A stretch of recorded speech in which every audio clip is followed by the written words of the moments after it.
Nací en un pueblo tan pequeño que ni siquiera aparecía en los mapas. Se llamaba Valdemorales, perdido entre las montañas de León, donde el invierno duraba 8 meses y el verano era apenas un suspiro. Éramos 11 hermanos en una casa de 2 habitaciones, con las paredes tan finas que por las noches se oía la respiración de todos, como si fuéramos un solo cuerpo que luchaba por sobrevivir. Mi padre trabajaba en las minas cuando había trabajo, que no era siempre. Llegaba a casa con la cara negra de carbón y las manos tan ásperas que parecían corteza de árbol. Mi madre, pobrecita, se pasaba el día remendando ropa ajena para ganar unas pesetas, con los dedos siempre pinchados por las agujas y los ojos rojos de tanto coser a la luz de una vela. Yo era la tercera hija, nacida en 1932, cuando España ya empezaba a oler a pólvora y a miedo. En casa nunca sobraba nada. El desayuno era agua con azúcar cuando la había y pan duro mojado en leche aguada. Los domingos, si teníamos suerte, mi madre hacía una sopa de huesos que había pedido al carnicero del pueblo. Nos sentábamos todos alrededor de la mesa coja y ella repartía con una justicia que daba pena, midiendo cada cucharada como si fuera oro. Los más pequeños comían primero y nosotros, los mayores, nos conformábamos con lo que quedaba. Mi hermana mayor, Carmen, tenía 17 años y ya trabajaba limpiando casas en el pueblo de al lado.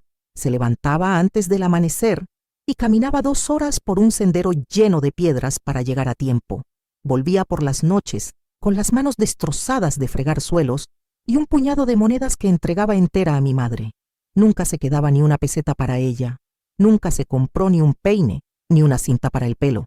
Yo la admiraba y la compadecía a partes iguales. Mi hermano Pedro, que era el mayor de todos, se había ido a trabajar a las minas con apenas 15 años. Lo veíamos poco, porque vivía en una pensión cerca del pozo, pero cuando venía los domingos, traía historias terribles de derrumbes y accidentes. Contaba que los hombres bajaban cada día sin saber si volverían a ver la luz del sol. A mí me daba terror pensar que Pedro podía quedarse enterrado para siempre en esos túneles oscuros. Yo ayudaba a mi madre con los pequeños desde que tenía 8 años. Cambiaba pañales, daba de comer papillas de harina y agua, mecía a los bebés cuando lloraban por las noches. No tuve infancia, en realidad. No jugué con muñecas ni corrí por los prados como hacían las niñas de las familias más acomodadas del pueblo. Mi única muñeca era mi hermana pequeña, Isabel, que nació cuando yo tenía 10 años y que se convirtió en mi responsabilidad desde el primer día. La escuela era un lujo que no podíamos permitirnos. Fui apenas 2 años, hasta que mi madre decidió que era más útil en casa que aprendiendo letras. Recuerdo a la maestra, doña Remedios, que me dijo una vez que tenía buena cabeza para los números y que era una pena que no pudiera seguir estudiando. Pero en mi casa, las penas se guardaban en un cajón junto con los sueños, porque no había tiempo para llorar lo que no se podía cambiar. Los inviernos eran los peores. La nieve llegaba en noviembre y no se derretía hasta abril. En casa no teníamos calefacción, solo una pequeña estufa de leña en la cocina que mi padre encendía por las noches si había conseguido madera del monte.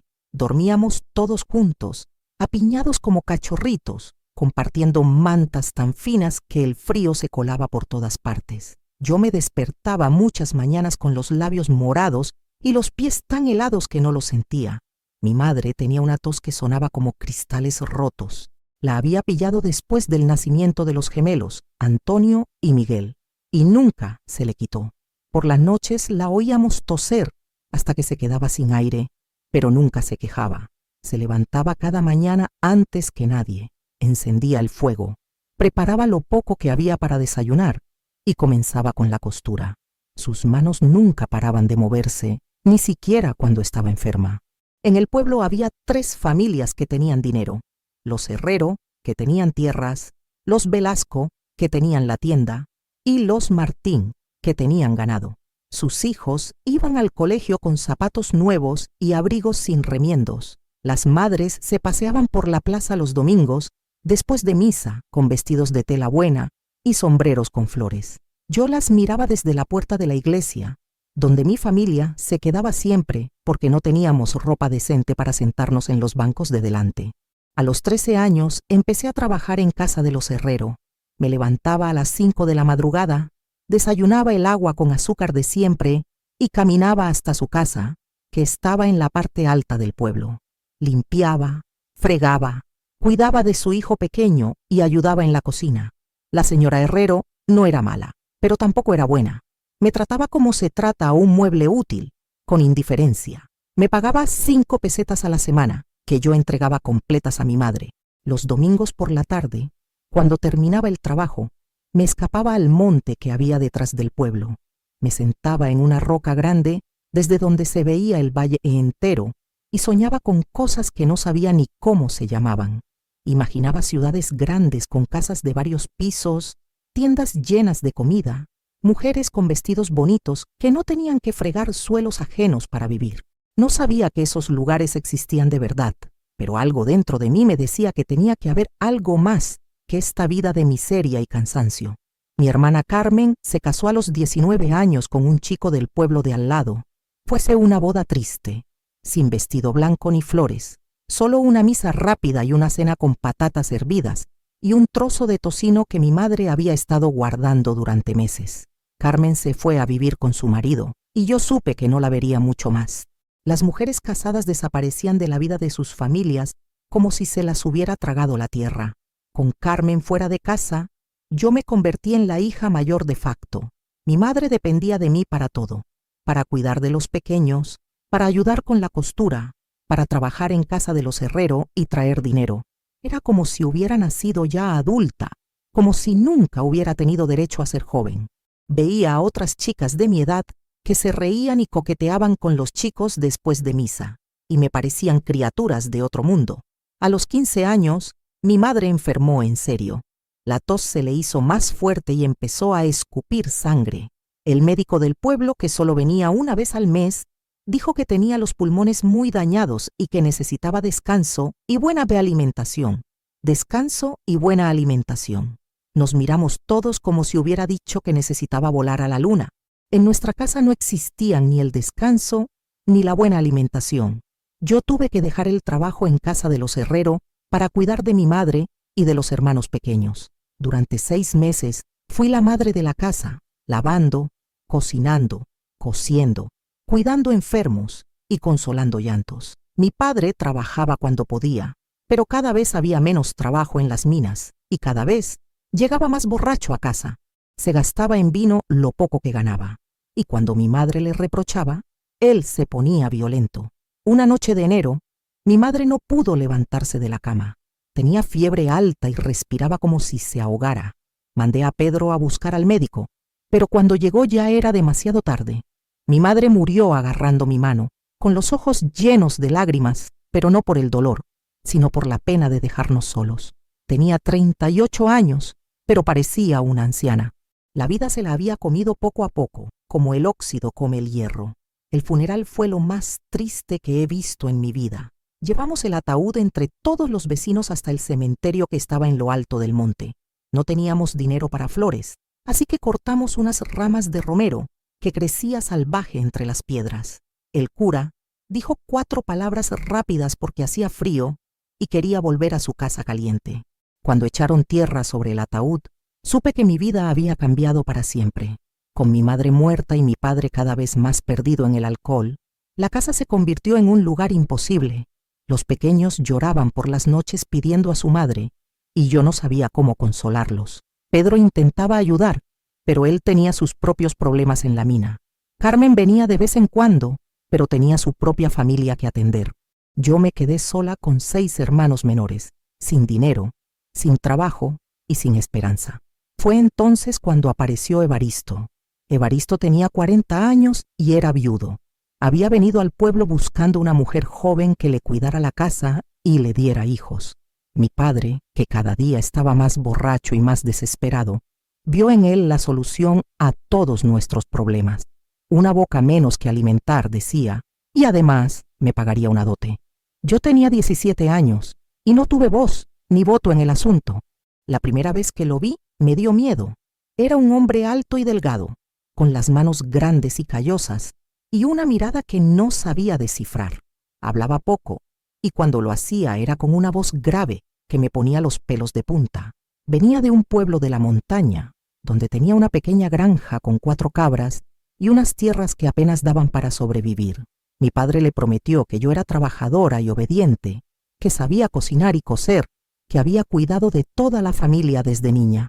La boda se celebró en marzo, cuando aún había nieve en los tejados. Yo llevé el mismo vestido negro que había usado para el funeral de mi madre, porque no teníamos dinero para otro. No hubo fiesta, ni música, ni baile, solo una misa rápida y una cena con los vecinos más cercanos. Esa noche lloré hasta quedarme sin lágrimas, sabiendo que me iba para siempre del único lugar que había conocido, dejando a mis hermanos pequeños en manos de un padre que apenas se tenía en pie. La casa de Evaristo estaba a 3 horas de camino por un sendero que serpenteaba entre rocas y barrancos. Era una construcción vieja de piedra, con 2 habitaciones, un establo y un corral donde cacareaban unas gallinas flacas. No había luz eléctrica, ni agua corriente, ni vecinos cerca. El silencio era tan profundo que me dolían los oídos. Durante los primeros días, me levantaba por las noches sobresaltada, creyendo que me había quedado sorda. Evaristo no era un hombre cruel, pero tampoco era cariñoso. Me trataba como a una criada que además tenía que cumplir con los deberes de esposa. Se levantaba antes del amanecer, desayunaba en silencio y se iba a trabajar la tierra o a cuidar las cabras. Yo me quedaba sola en esa casa que olía a humedad y a abandono, limpiando, cocinando, remendando ropa y esperando que pasaran las horas. Por las noches venía cansado y hambriento. Cenaba lo que yo le había preparado. Se sentaba un rato junto al fuego y después me llamaba al dormitorio. Yo cumplía con lo que se esperaba de mí, pero cada noche me moría un poco por dentro. No conocía el amor, no sabía lo que era sentir cariño por un hombre, pero sabía que aquello no podía ser todo lo que la vida tenía para ofrecerme. A los pocos meses me quedé embarazada. Cuando se lo dije a Evaristo, asintió con la cabeza como si hubiera terminado un trabajo más. No hubo alegría, ni abrazos, ni palabras dulces, solo la satisfacción de haber cumplido con su propósito. Yo sentí miedo, miedo del parto, miedo de traer una criatura a ese mundo de soledad, miedo de convertirme en mi madre, gastada y vieja antes de tiempo. El embarazo fue duro. Tenía náuseas todo el día, pero aún así, tenía que levantarme a las 5 de la madrugada para ordeñar las cabras y preparar el desayuno. Evaristo no me ayudaba en nada. Decía que las mujeres habían parido desde el principio de los tiempos y que yo no iba a ser diferente.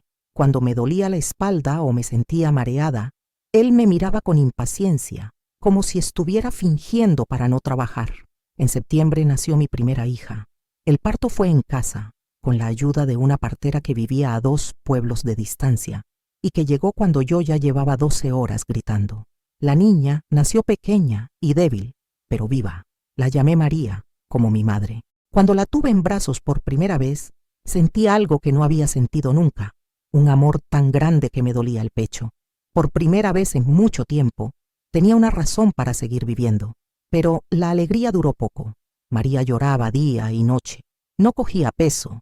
Se ponía azul cuando tosía. La partera me dijo que tenía los pulmones delicados, como mi madre, y que necesitaba cuidados especiales y buena alimentación. Yo hacía lo que podía, pero en esa casa apenas había comida para nosotros, y la leche de las cabras era poca y aguada. A los 4 meses, María empeoró. Tenía fiebre alta y respiraba con dificultad. Le supliqué a Evaristo que fuéramos al médico del pueblo, pero él dijo que no teníamos dinero para médicos y que si la niña se moría era porque Dios lo había querido. Esa noche la tuve en brazos hasta el amanecer, cantándole canciones que me había cantado mi madre, rogándole que no me dejara sola. María murió al amanecer de un día de enero, entre mis brazos, sin hacer ruido, como si se hubiera cansado de luchar. Yo grité tanto que las cabras se asustaron y estuvieron todo el día sin dar leche. Evaristo me dijo que dejara de hacer escándalo, que preparara a la niña para enterrarla y que siguiera con mi trabajo. No hubo funeral, ni flores, ni lágrimas compartidas. Cavamos un agujero pequeño detrás de la casa y allí quedó mi María, sola en la tierra fría. Después de eso me convertí en un fantasma. Hacía mis tareas como una máquina, sin pensar, sin sentir, Evaristo parecía aliviado de no tener que mantener una boca más, y pronto empezó a hablar de intentar otro embarazo. Yo no quería más hijos. No quería volver a pasar por ese dolor, pero no tenía elección. En esa casa, como en todas las casas, el hombre mandaba y la mujer obedecía. Un año después nació mi segundo hijo, Juan. Esta vez el parto fue más fácil, pero yo estaba muerta de miedo. Durante los primeros días no me atrevía ni a cogerlo, por si se me moría entre las manos como María. Pero Juan era más fuerte, lloraba con ganas, mamaba bien y crecía rápido.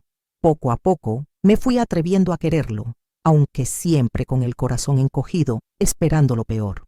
Por esas fechas empezaron a llegar noticias terribles del mundo exterior. Había estallado una guerra civil que estaba destrozando España. En nuestro pueblo llegaban rumores de batallas, de muertos, de familias separadas. Mi hermano Pedro había desaparecido y nadie sabía si estaba vivo o muerto. Carmen no había vuelto a escribir desde hacía meses. Mi padre había muerto de una borrachera y mis hermanos pequeños habían sido repartidos entre los vecinos como cachorros sin madre. La guerra también llegó hasta nuestra montaña. Pasaban grupos de hombres armados que pedían comida y refugio. Algunos eran soldados, otros parecían bandoleros. Evaristo les daba lo que podía y se quedaba callado, porque no sabía de qué lado estaban y no quería problemas. Una noche llegó un grupo que se quedó 3 días en nuestro establo. Yo me encerré en casa con Juan y no salí hasta que se fueron, pero oía sus voces y sus risas, y me daba terror que decidieran quedarse para siempre. Una mañana, Evaristo no volvió del monte. Había salido a buscar una cabra que se había perdido, y al anochecer no había regresado. Esperé toda la noche sentada junto a la ventana, con Juan en brazos, pensando en 1000 desgracias. Al amanecer salí a buscarlo y lo encontré al fondo de un barranco, con el cuello roto. Se había caído por las rocas y había muerto en el acto. Me quedé viuda a los 21 años, con un hijo de pocos meses, sin dinero, sin familia y sin nadie que me ayudara.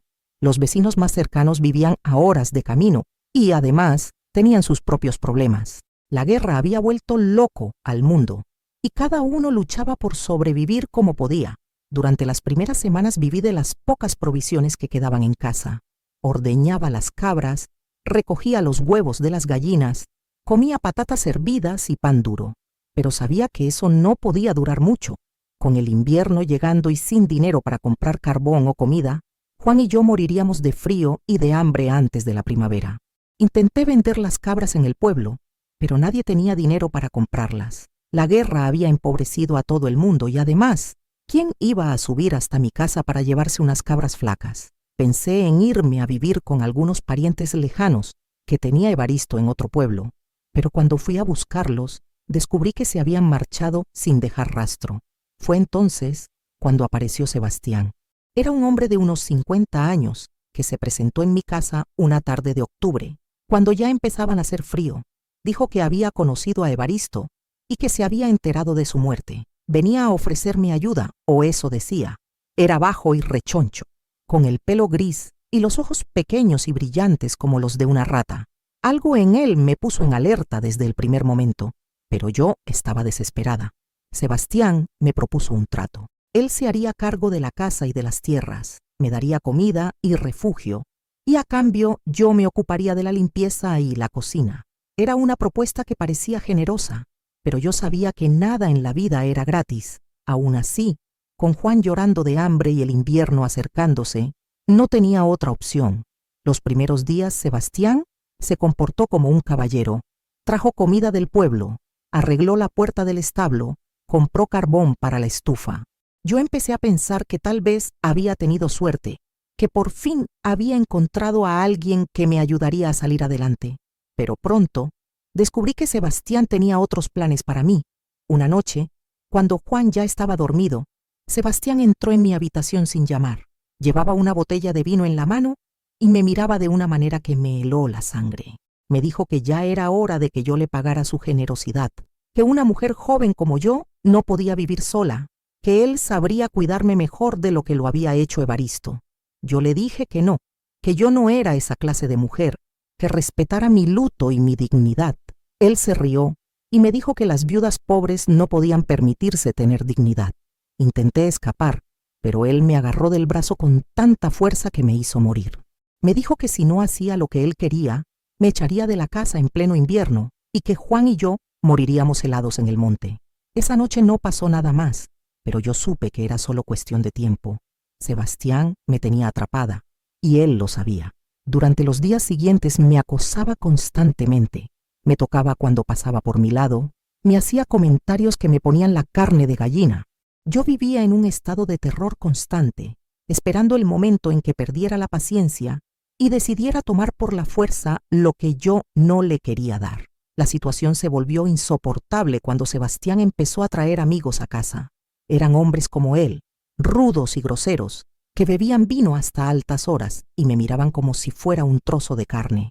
Sebastián los animaba, les decía que yo era muy trabajadora y muy discreta, que sabía estar en mi sitio. Yo entendía perfectamente lo que estaba insinuando. Una noche de diciembre, cuando el viento aullaba entre las montañas y la nieve caía tan espesa que no se veía ni la mano extendida, Sebastián llegó a casa con 3 hombres más borrachos que él. Se encerraron en la cocina con varias botellas de vino y estuvieron bebiendo y riendo hasta muy tarde. Yo me quedé en mi habitación con Juan, rezando para que se fueran pronto y me dejaran en paz. Pero hacia medianoche oí pasos en el pasillo. La puerta de mi habitación se abrió despacio y apareció Sebastián con los ojos inyectados en sangre y una sonrisa que me dio náuseas. Detrás de él venían sus amigos, tambaleándose y riéndose como hienas. Sebastián me dijo que había llegado el momento de que yo fuera amable con sus invitados, que ellos habían sido muy generosos conmigo y que yo tenía que demostrarles mi agradecimiento. Yo abracé a Juan contra mi pecho y les dije que se fueran, que yo no era lo que ellos pensaban. Pero Sebastián se acercó y me quitó al niño de los brazos, lo dejó en la cuna y me dijo que no fuera tonta, que no les pusiera las cosas difíciles. Sus amigos se reían y hacían comentarios obscenos. Yo sabía que si no hacía algo inmediatamente, iba a pasar lo peor. Fue entonces cuando tomé la decisión que cambiaría mi vida para siempre. Esperé a que estuvieran distraídos, fingí que me resignaba a mi suerte, y cuando Sebastián se acercó más de la cuenta, le di un empujón que lo hizo caer hacia atrás. Aproveché la confusión para coger a Juan de la cuna, agarrar la manta que tenía a mano y salir corriendo hacia la puerta. Los hombres gritaron y vinieron detrás de mí, pero yo ya había salido de la casa y corría por la nieve con el niño en brazos, sin saber a dónde iba, solo sabiendo que tenía que alejarme de allí antes de que me alcanzaran. La nieve me llegaba hasta las rodillas, el viento me cortaba la cara como cuchillos y Juan lloraba desesperado por el frío. Pero yo seguí corriendo monte abajo, tropezando con las piedras, cayéndome y levantándome, con el corazón latiéndome tan fuerte que creía que se me iba a salir del pecho. Detrás de mí oía las voces de los hombres que me buscaban, pero poco a poco se fueron alejando hasta que solo quedó el silencio de la noche y el sonido de mis pasos en la nieve. Cuando amaneció, yo seguía caminando. Tenía los pies helados, la ropa empapada, y Juan temblaba tanto que apenas podía llorar. No sabía dónde estaba, ni hacia dónde me dirigía. Solo sabía que no podía parar, que tenía que seguir adelante hasta encontrar un lugar seguro donde mi hijo y yo pudiéramos empezar de nuevo. Esa mañana, mientras caminaba por un sendero que no había visto nunca, con mi hijo moribundo de frío en mis brazos y sin más posesiones que la ropa que llevaba puesta, supe que mi vida había llegado a un punto sin retorno. Llevaba caminando desde el amanecer cuando vi el humo saliendo de una chimenea a lo lejos. Era una casa pequeña, medio escondida entre los árboles, con las ventanas iluminadas y un pequeño huerto al lado. Me acerqué despacio, temiendo que fuera otra trampa, pero Juan ya no podía más. Sus labios estaban azules y había dejado de llorar, lo que me daba más miedo que todos sus gritos. Llamé a la puerta con los nudillos, porque no tenía fuerzas ni para golpear fuerte. Me abrió una mujer de unos 60 años, con el pelo blanco recogido en un moño y unas manos que parecían haber trabajado toda la vida. Se llamaba Remedios. Cuando me vio allí parada, con el niño en brazos y temblando de frío, no me hizo preguntas. Me hizo pasar, me sentó junto al fuego y me quitó a Juan de los brazos para envolverlo en mantas calientes. Remedios vivía sola desde que su marido había muerto en los primeros días de la guerra. Sus 2 hijos se habían marchado a trabajar a Barcelona y hacía años que no sabía nada de ellos. Me dijo que había estado esperando que alguien necesitara su ayuda, porque una casa sin niños no era una casa de verdad. Esa primera noche me hizo una sopa caliente, me prestó ropa seca y me dejó dormir en su cama mientras ella se quedaba en una silla junto al fuego, vigilando que Juan no empeorara. Durante los días siguientes me recuperé poco a poco. Remedios no me preguntó de dónde venía ni por qué había llegado hasta allí medio muerta de frío. Solo me dijo que podía quedarme el tiempo que necesitara, que una mujer con un niño pequeño siempre era bienvenida en su casa. Yo le conté parte de mi historia, pero no todo. No le hablé de Sebastián ni de lo que había pasado esa última noche. Algunas cosas son demasiado oscuras para compartirlas, incluso con la gente que te salva la vida. Remedios tenía una pequeña pensión que le llegaba por la muerte de su marido, y además vendía verduras y huevos en el mercado del pueblo más cercano. No era mucho dinero, pero para vivir las 2 con Juan era suficiente. Yo me hice cargo de las tareas de la casa y del huerto, y ella se ocupaba de Juan como si fuera su propio nieto. Por primera vez en años me sentí segura, pero la tranquilidad no duró mucho. Una mañana de febrero, cuando llevaba casi 2 meses viviendo con Remedios, apareció un hombre en la puerta preguntando por mí. Era uno de los amigos de Sebastián, uno de los que había estado en mi casa aquella noche terrible. Me reconoció inmediatamente y me dijo que Sebastián me estaba buscando, que tenía cosas mías que me pertenecían y que quería hablar conmigo. Yo le dije que no tenía nada que hablar con Sebastián, que me dejara en paz, pero el hombre se rió y me dijo que las cosas no eran tan fáciles. Sebastián había puesto una denuncia contra mí en el cuartel de la Guardia Civil, diciendo que yo le había robado dinero y comida antes de desaparecer. También había contado una versión muy diferente de lo que había pasado esa noche, una versión en la que yo era una mujer de mal vivir, que se había insinuado a él y a sus amigos, y que después había huido con sus pertenencias. Remedios estaba presente durante esta conversación, y cuando el hombre se fue, me miró con tristeza. Me dijo que sabía que yo no era la clase de mujer que él había descrito, pero que eso no importaba. En aquellos tiempos, la palabra de un hombre valía más que la de 10 mujeres, y si Sebastián había puesto una denuncia, tarde o temprano la Guardia Civil vendría a buscarme. Esa noche no pude dormir. Sabía que tenía que tomar una decisión. Podía quedarme y enfrentarme a Sebastián, pero eso significaba ir a juicio, y en un juicio él tendría la ventaja. Tenía testigos que confirmarían su versión, y yo solo tenía mi palabra. Además, si me metían en la cárcel, ¿qué sería de Juan? Podía huir otra vez, pero ¿a dónde? Ya no tenía fuerzas para otra huida, y además no quería poner en peligro a Remedios, que había sido tan buena conmigo. Al final decidí hacer algo que nunca había hecho en mi vida: luchar. Al día siguiente fui al pueblo y me presenté en el cuartel de la Guardia Civil. Les dije que me había enterado de que había una denuncia contra mí y que quería declarar mi versión de los hechos. El sargento me miró con desconfianza, pero me dejó hablar. Le conté toda la verdad sobre Sebastián, sobre lo que había pasado en mi casa, sobre cómo había tenido que huir para proteger a mi hijo. No me creyó. Me dijo que Sebastián era un hombre respetable, que había presentado testigos y pruebas, y que mi historia sonaba a excusas de una mujer que había sido pillada en falta. Me acusó de abandono del hogar, de robo y de escándalo público.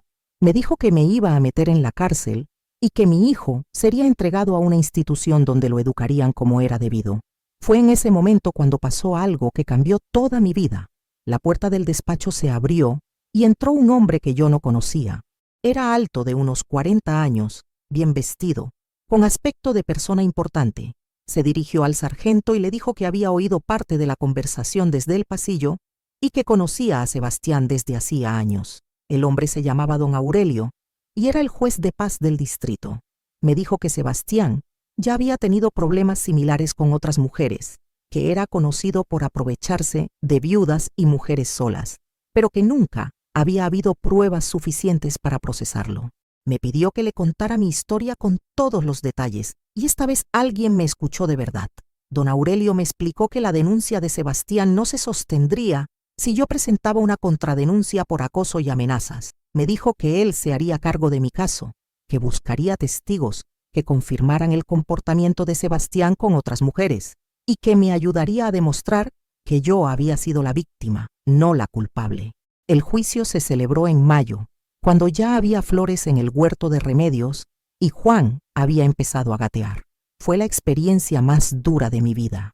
Sebastián y sus amigos contaron su versión. Me acusaron de ser una mujer inmoral y sin principios. Dijeron que yo había seducido a Sebastián para que me mantuviera y que después le había robado cuando me cansé de él. Pero don Aurelio había hecho bien su trabajo. Trajo a declarar a 3 mujeres del pueblo que habían tenido problemas similares con Sebastián. Una de ellas había conseguido escapar antes de que pasara lo peor. Otra había tenido que ceder a sus exigencias durante meses antes de poder huir. Y la tercera había perdido su casa y sus ahorros por culpa de él. Cuando llegó mi turno de declarar, conté toda la verdad. Hablé de la muerte de Evaristo, de cómo Sebastián se había aprovechado de mi desesperación, de cómo me había chantajeado y amenazado. Hablé de aquella noche terrible, de cómo había tenido que huir con mi hijo en brazos por la nieve, de cómo había llegado medio muerta a casa de Remedios. El juez me escuchó en silencio y cuando terminé, se dirigió a Sebastián. Le dijo que las pruebas contra él eran claras, que tenía un patrón de comportamiento abusivo con mujeres vulnerables y que retirara inmediatamente la denuncia contra mí o se enfrentaría a cargos penales. Sebastián se puso furioso. Gritó que todo era mentira, que las mujeres nos habíamos puesto de acuerdo para perjudicarle, que él era un hombre honrado que solo había querido ayudarme, pero ya era demasiado tarde. El juez dictó sentencia. Sebastián tenía que pagarme una compensación por los daños causados, tenía prohibido acercarse a mí o a mi hijo y quedaba bajo vigilancia de las autoridades. Cuando salí del juzgado, me temblaban las piernas. Por primera vez en mi vida, había luchado contra un hombre y había ganado. No había sido fácil. Había necesitado ayuda, había tenido suerte de encontrar a don Aurelio, pero había conseguido demostrar que las mujeres también podíamos defendernos cuando teníamos que hacerlo. La compensación que me dio Sebastián no era mucho dinero, pero fue suficiente para empezar una nueva vida. Don Aurelio me ayudó a encontrar trabajo como costurera en un taller del pueblo donde vivía Remedios. El dueño del taller era un hombre mayor que necesitaba a alguien de confianza, y don Aurelio le aseguró que yo era trabajadora y honrada. Juan creció sano y fuerte en casa de Remedios. Ella se convirtió en la abuela que nunca había tenido y yo en la hija que había perdido. Trabajé en el taller durante 10 años, cosiendo vestidos y arreglando ropa, ahorrando cada peseta que podía. Juan fue al colegio, aprendió a leer y escribir y se convirtió en un chico inteligente y cariñoso que nunca me dio problemas. Cuando Juan cumplió 15 años, Remedios se enfermó gravemente. La cuidé durante sus últimos meses como ella me había cuidado a mí cuando llegué a su casa medio muerta de frío. Murió en su cama, tranquila, cogiéndome la mano y diciéndome que había sido feliz desde que Juan y yo habíamos llegado a su vida. Me dejó la casa y el pequeño huerto. También me dejó algo más valioso, la certeza de que podía salir adelante por mí misma, de que no necesitaba depender de ningún hombre para sobrevivir. Juan terminó sus estudios y consiguió trabajo en una oficina de la capital. Se casó con una chica buena.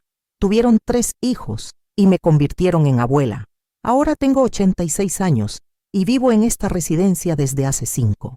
Juan viene a verme todas las semanas y mis nietos me escriben cartas contándome sus cosas.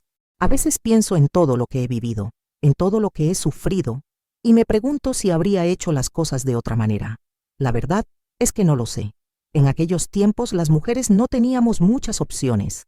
Nos casaban con quien decidían nuestros padres, teníamos que obedecer a nuestros maridos aunque fueran crueles, y si nos quedábamos viudas estábamos a merced de cualquiera que quisiera aprovecharse de nosotras. Yo tuve suerte de encontrar a Remedios, de tropezar con don Aurelio, de conseguir trabajo honrado, pero también creo que algo cambió en mí durante aquellos años terribles. Aprendí que por muy desesperada que estés, siempre puedes elegir. Puedes quedarte callada y aceptar lo que te hagan. O puedes luchar aunque sepas que las posibilidades de ganar son muy pocas. Yo elegí luchar, y esa decisión marcó el resto de mi vida. Mis nietas viven en un mundo muy diferente al mío. Estudian, trabajan, se casan con quien quieren o no se casan si no les apetece. A veces les cuento historias de mi juventud y me miran como si les hablara de la Edad Media. Y tal vez tengan razón. Tal vez aquello era otro mundo, un mundo más cruel, donde las mujeres valíamos menos que las cabras. Pero hay cosas que no han cambiado tanto. Todavía hay hombres que se aprovechan de las mujeres que están solas o desesperadas. Todavía hay situaciones en las que una mujer tiene que elegir entre someterse o luchar. Por eso les digo siempre a mis nietas que no olviden nunca que tienen derecho a decir que no, que su cuerpo y su vida les pertenecen solo a ellas, y que si alguien trata de quitárselos, tienen que luchar con todas sus fuerzas. Yo perdí muchas cosas en la vida. A mis padres, a mi hermana Carmen, a mi primera hija María, los años de juventud que debería haber vivido con alegría. Pero también gané cosas importantes, la dignidad, la certeza de que podía valerme por mí misma, el amor incondicional de Juan y el cariño de Remedios, que fue la madre que elegí cuando ya no tenía a la mía. A veces, cuando estoy sola en mi habitación y llueve en las ventanas como llovía en aquella casa perdida en la montaña, cierro los ojos y vuelvo a ser esa chica de 17 años que se casó sin amor y sin esperanza. Pero ahora sé algo que entonces no sabía, que incluso en las peores circunstancias, incluso cuando todo parece perdido, siempre hay una puerta por la que escapar si tienes el valor de abrirla. La vida me enseñó que las mujeres somos más fuertes de lo que creemos, más valientes de lo que nos han dicho, y que merecemos algo mejor que limitarnos a sobrevivir. Merecemos vivir, elegir, ser felices. Yo tardé muchos años en aprenderlo, pero lo aprendí. Y esa es la lección más importante que puedo dejar a quienes vengan después de mí.